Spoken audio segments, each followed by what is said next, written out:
জয় ভাইয়া, আয়াতের হয়ে গেল শরবত বানানো আর আমি মাছের টিকিয়া বানিয়ে ফেলেছি। এখন আপনি কি বানাবেন?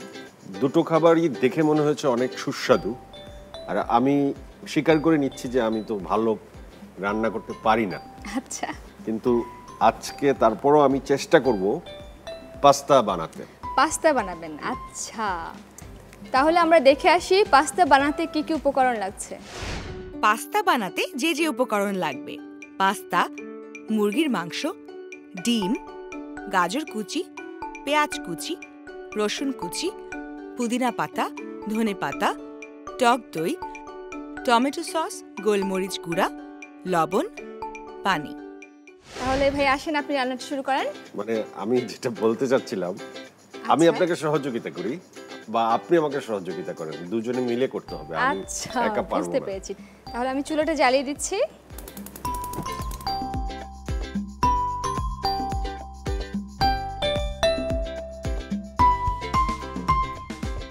পেঁয়াজটা দিয়ে দিই প্রথমে। জি, আমি আপনাকে সাহায্য করছি। এখানে আমরা দিয়ে দিচ্ছি পেঁয়াজ কুচি, অর্ধেকটা দিলাম, ঠিক আছে? এটা অর্ধেক পরিমাণে। আচ্ছা, পরিমাণ মতো আমরা রসুন কুচি দিয়ে দিচ্ছি। এরপর নিশ্চয়ই আমরা মুরগির মাংসটা দেব। জি, আপনি এটা পুরোটাই দিয়ে দিতে পারেন। পুরোটাই দিয়ে দেবো, তাই না? আয়াত, তোমার কি মুরগির মাংস পছন্দ? হ্যাঁ। ভালো লাগে? একটু লবণ দিয়ে দিচ্ছি। জি, লবণটা আপনি পরিমাণ বুঝবেন। হ্যাঁ, আমি পরিমাণ বুঝে দিয়ে দিচ্ছি লবণটা।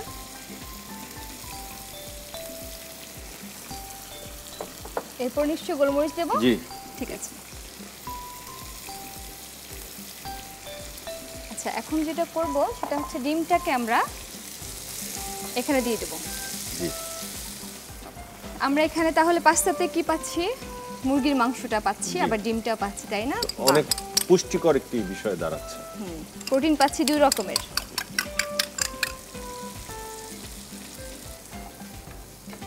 আচ্ছা, এখন আমরা দিয়ে দিচ্ছি টক দইটাই দিয়ে দিচ্ছি। জি,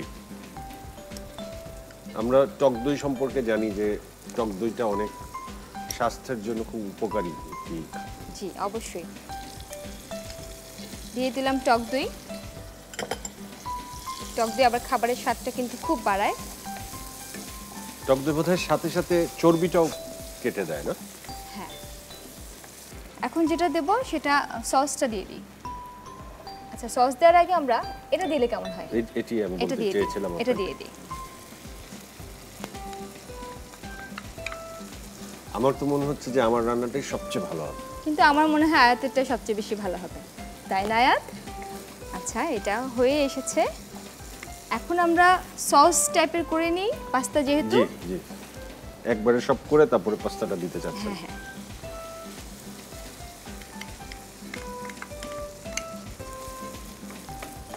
আর তোমার তো সস অনেক পছন্দের, ঠিক না? তাই না? তুমি একটু সাহায্য করবে আমাকে, একটু পানিটা দেবে? এটা করে আমরা একটু করে পানি দিয়ে দেব। আচ্ছা, তাহলে যেটা হবে সব মিলেমিশে একটা সস হয়ে যাবে। এই পর্যায়ে কিন্তু আমরা পাস্তাটা দিয়ে দিচ্ছি। জি, আমি আপনাকে সাহায্য করছি। জি, অবশ্যই। আয়াত, তোমার পাস্তা ভালো লাগে? ও তো টিফিনে অনেক সময় পাস্তা নেয়, ঠিক না? পাস্তা নিয়ে যায়।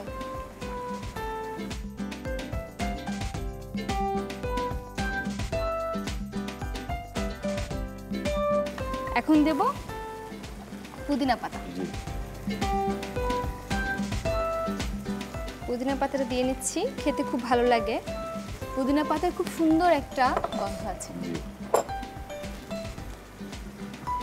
আর সাথে দিচ্ছি ধনে পাতা। একেবারে গাজরের লাল, পুদিনার ধনে পাতার সবুজ মিলে খুব ভালো লাগছে। সুগন্ধ পাচ্ছো? আপনি সাহায্য করেছেন বলেই তো সম্ভব হয়েছে, নাহলে তো আমি পারতাম না। ঠিক আছে, এখন আমরা পরিবেশন করব।